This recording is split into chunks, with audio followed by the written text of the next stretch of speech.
So if you've been watching my channel for a while, you probably know that I'm a bit of a nerd when it comes to basketball and basketball statistics.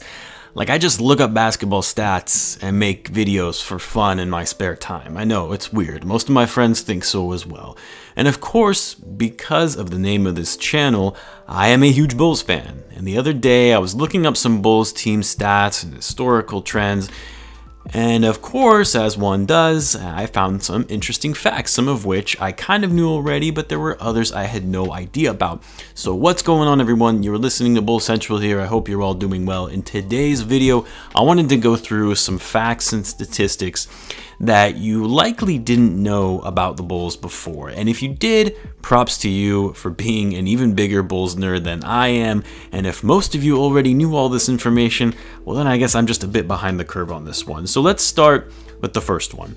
And this one I was kind of surprised to learn about, but then when I took a step back, you realize, well, I guess this makes sense. But believe it or not, since 1991, the Bulls have had as many titles as the rest of the Eastern Conference combined.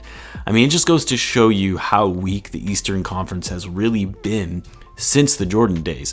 You had the Heatles win a couple, of course LeBron also won one in Cleveland, the Celtics also won a title with the Big Three in 2008, and then of course Kawhi gave the Raptors their first franchise title more recently. I mean, up until this past season, the Bulls have actually had more championships than any other team in the league since 1990. Of course, the Lakers tied that, winning a title this past season, which was their sixth since 1990. However, for the Bulls, despite having the most titles since that time period in the league, and it sounds great, as Bulls fans, it's been a long time coming because all of those titles happened to be all crammed together in the 90s. This is the 23rd year that we have not seen a title or even a finals appearance for that matter. Another fact you probably didn't know that is not a single player over the course of the Chicago Bulls franchise history has ever played more than 1,000 games in their career in a Bulls uniform. Not even Michael Jordan or Scottie Pippen. Jordan played 930 games with the Bulls, followed by Scottie with 856, and then Captain Kirk with 748. In a way, I guess it's not all that surprising because, first of all, some players, NBA players in general, never even make it to playing over 1,000 games over the course of their career. And second, we all know the Bulls front office never likes to hold on to players for at least a very long time, even star players. Or I guess I should say the previous front office.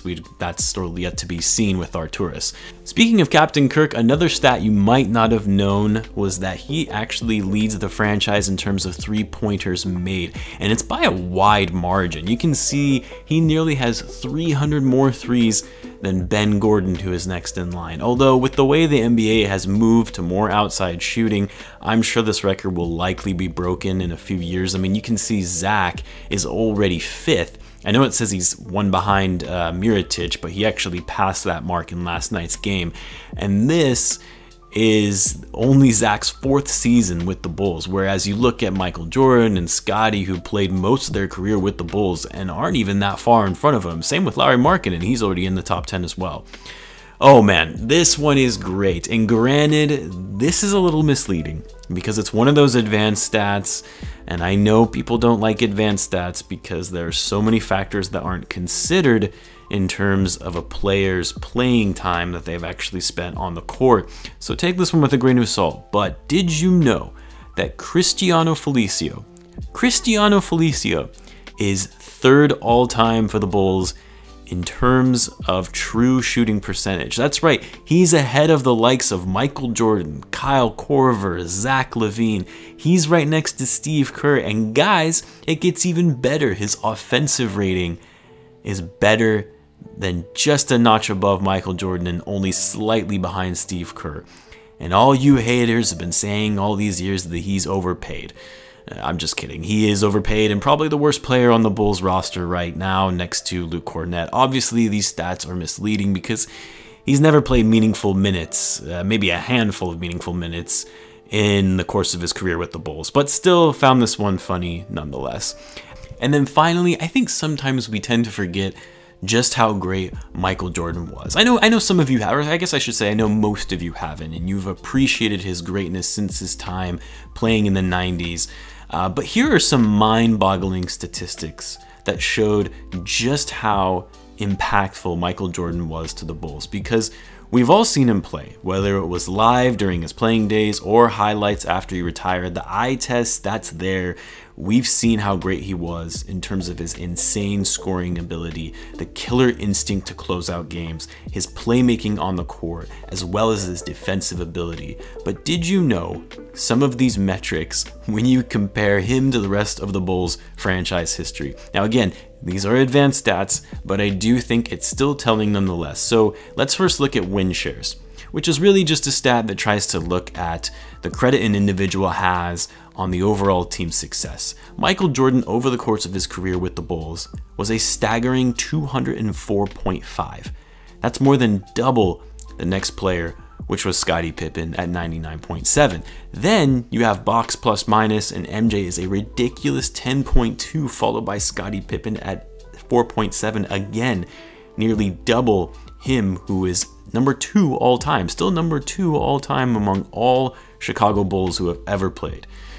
And then you have value over replacement player, which is a box score estimate of the points per 100 team possessions that a player contributed above a replacement player, or a replacement player for their position or at that level. Basically a fancy way of saying how valuable was a given player over their equal replacement.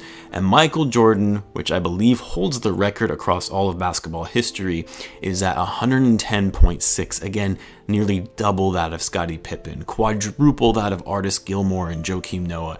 I mean, just to put it into perspective, two guys who are more recent, that Bulls fans we consider to be some of the greatest Bulls players of all time, and Derrick Rose and Jimmy Butler, they don't even come close to Scottie Pippen's VORP, let alone Michael Jordan. Now I know, the NBA is incredibly different now than it was in the 90s in terms of the overall competition. You know, the fact that the game has evolved to more outside shooting, which is going to impact some of these advanced metrics. And I know you guys are probably thinking, well, why are you even comparing Michael Jordan to these guys? Well, I'm not. Jordan was in a league of his own, not just for the Bulls, but for the NBA as a whole, rather just highlighting how insanely good he was compared to his competition. Again, a lot of advanced stats are misleading and don't take a lot of aspects of the game into consideration. Again, hence why Cristiano Felicio is number 3 all time in true offensive rating. So I'm not saying these metrics hold a lot of weight. We all know Michael Jordan is the greatest player of all time, or at least I think most of us do. We don't need these metrics to tell us that. So I'm sure some of you in the comments will call this out, and I'm just saying in advance, I already know this. This is just me nerding out on some data, and I thought I would share it with you guys. Anyway, that's all I've got for you guys today. I'll be back out with another video tomorrow for the Bulls weekly preview of upcoming games. As always, be sure to subscribe if you enjoy Daily Bulls content. Don't forget to check out our Discord. That's linked in the description below. Thanks again for tuning in, guys, and I will catch you in the next one.